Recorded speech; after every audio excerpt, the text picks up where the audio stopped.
Hey, Mark, can you bring up the picture that we saw of Conor McGregor on Instagram?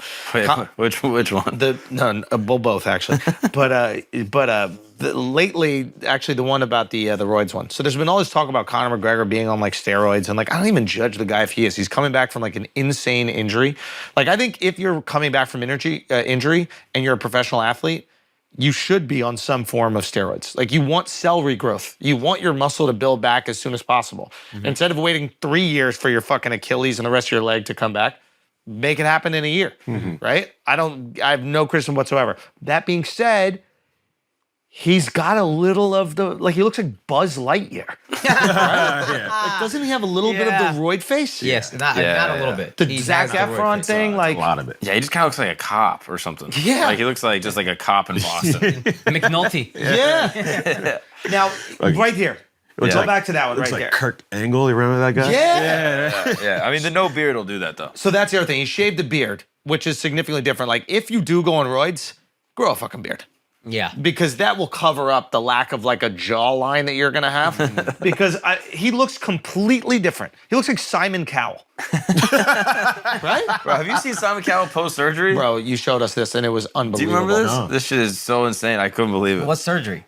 He got like... We don't know. I think he got eyelid surgery, right? I don't know. We don't know what the fuck he that got, Brian but he Callen? looks completely different. It's crazy. It looks like his head is upside down. We used an image of this in Schulz Saves America.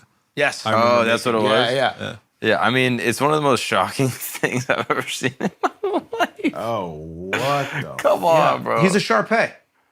Whoa. I mean, look at the left. Come on, dude. He looks like Dove. Like what? Like why? Why are his eyes so droopy? God damn. Wow, he did. Wow. Sorry, That felt unnecessary. Yeah, that was unnecessary. Because that's what he really looks like, dude. There's nothing he can do with that. Damn, Simon Cowell paid tens of thousands of dollars to look just like you, bro. How crazy is that? That's a compliment. Yeah. Yeah, no, yeah, it is. Anyway, so back to Conor. I know, we'll get back to it. Back to Conor, though. What's the deal? So he gets on the roids, and then what happens? He's just enjoying being jacked. I don't know. Is this guy in like a bad spiral? Like you're worth hundreds of millions of dollars. What do you even need this for? I don't know if he's in a bad spiral. I wonder if things are actually going really well.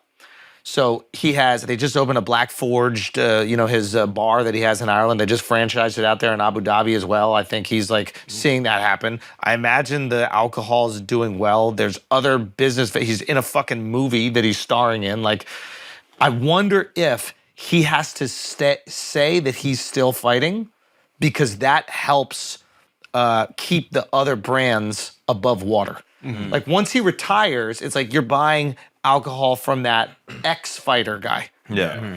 Right? So I wonder, go. That Proper 12 didn't hit the same when he started losing, bro. Right?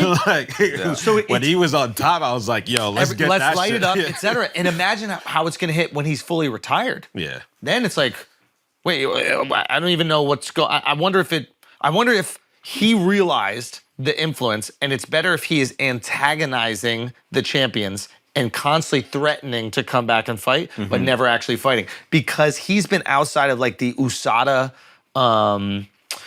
USADA is the Olympic testing thing for like roids, right? He's outside the protocol. Yeah, exactly. So he's outside the protocol. For him to go back in, that's 6 months. So let's say he goes, I want to fight. You're 6 months away from even being allowed to fight. Yeah. So that means you got to be 6 months clean. And I guess you could fight the day after that 6 months? That's assuming he's doing roids. Assuming he's doing roids or doing anything, right? I don't know if we ever see Conor fight again. I would love to. I wonder if there's an identity component. Okay. Like he builds his whole life, like he's a fighter since he's like, what, like 16 years old? Like this is what he does. He spends his entire life, he's broke, just fighting in shitty gyms, living in a van. Like his life is just focused on fucking people up. That's his identity. That's why he matters in the world. And then he becomes one of the biggest celebrities, most high-paid athlete of like the year for like multiple years in a row because he fucks people up.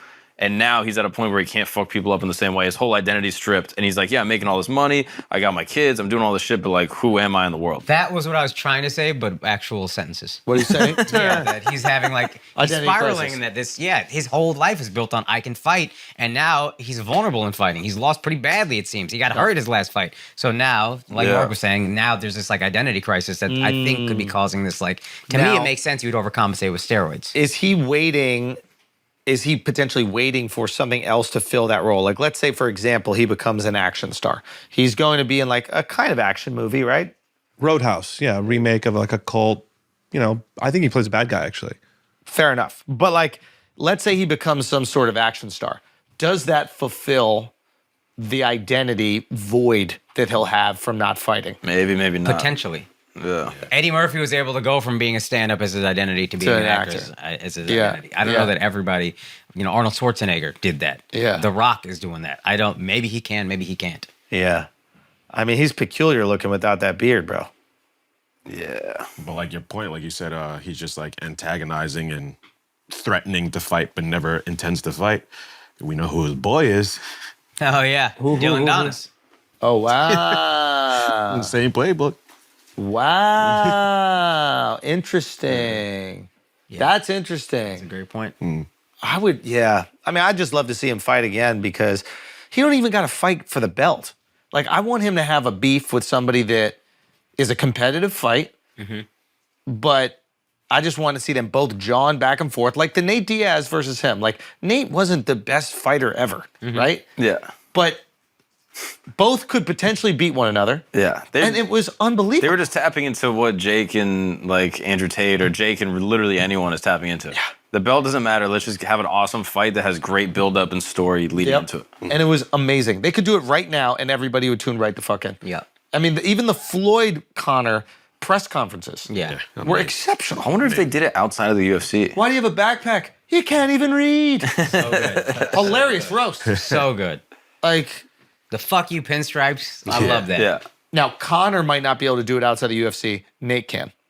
Why I think Conor is still contracted. Oh, really? So the contract pertains to all fight sports. So you have to get permission to do even those grappling contests. And I think now the UFC has been a little bit more lenient. They're like, let these guys make some money, like doing jiu-jitsu tournaments or wrestling tournaments, that kind of shit. But if he's going to go make $100 million, please believe Dana and the guys at the UFC are like, we gonna need a little piece of that. Yeah. Which is what they did with the Mayweather. Yeah, of course. Just smart. Yeah. But yeah, I mean, oof. Yeah. Wild. And I think Conor likes being attached to the UFC. Probably helps his brands and everything Absolutely. else, so. You know, I'm sure that Proper 12 is still a sponsor. Yeah. You know, he's getting involved. He's getting checks. They let him sponsor some of the fights. I mean, Proper 12 is all over the fucking ring. They do money together. I wonder if they help him get out of jams, too. What do you mean? Like, if he, like, throws a dolly into a bus or something. Like, like he gets in, like, legal trouble for whatever reason. Like, yo, can I call up Dana? Can I call up my buddies at the If they're commission? smart, they do. Yeah. I mean, that's the cash fucking cow. You see the way that these fighters talk about him now. It's very interesting. The fighters that want to fight Conor don't insult him. Because apparently he doesn't like to, and I could be chatting fucking shit right now, but apparently he doesn't like to fight the dudes that talk shit because he's like, why am I about to change your fucking life? So the guys that talk about him, they want to fight with him, but they're not insulting. Right. Like even Volk wasn't insulting at all. He's like, that's the big money fight. I want to have that one. There was who the fuck Chandler. Afterwards, you know, Conor's one of the greatest in the sport. You know what I mean? I'm one of the most electric. That'd be a great fight. Well, I'm looking for that guy to come back and make some magic. But it's all tie that back to identity crisis, though. It's like these guys aren't even scared to fight me. They want a payday. Like, there's no fear. It's, hey, this is the way I can get the fight with Conor? No. They're doing it because that's what he wants. Yeah. He won't fight the guys that are insulting. He's like, it's the ring, motherfucker. Exactly. Because he's at the point where it's like, if you fight me, you're going to make 10x what you would do at a normal fight, the UFC. Yeah. He knows all the payouts. Yeah. So if you're making $100,000 or $200,000 to fight, $200,000 to win, and against Conor, you're making $4 million? Yeah. Conor's one of the greatest champions we've ever had. Yeah. Blah, blah. You don't want to fucking wrestle some Dagestani dude for a quarter of the price. Right. Not even a quarter, a tenth. Yeah. But it's a really interesting thing that's happened. I haven't seen anyone insult Conor. Yeah, It's Nate Diaz. Yeah, Nate. Is that who kept calling him McNuggets? Who was Probably. it? I can't remember. Probably. That was like the last person I saw that ever like publicly said something that was actually in the promotion. Yeah. Negative about Conor. Yeah. And we love McNuggets. You know? Okay, what else we got, Mark? I'm curious about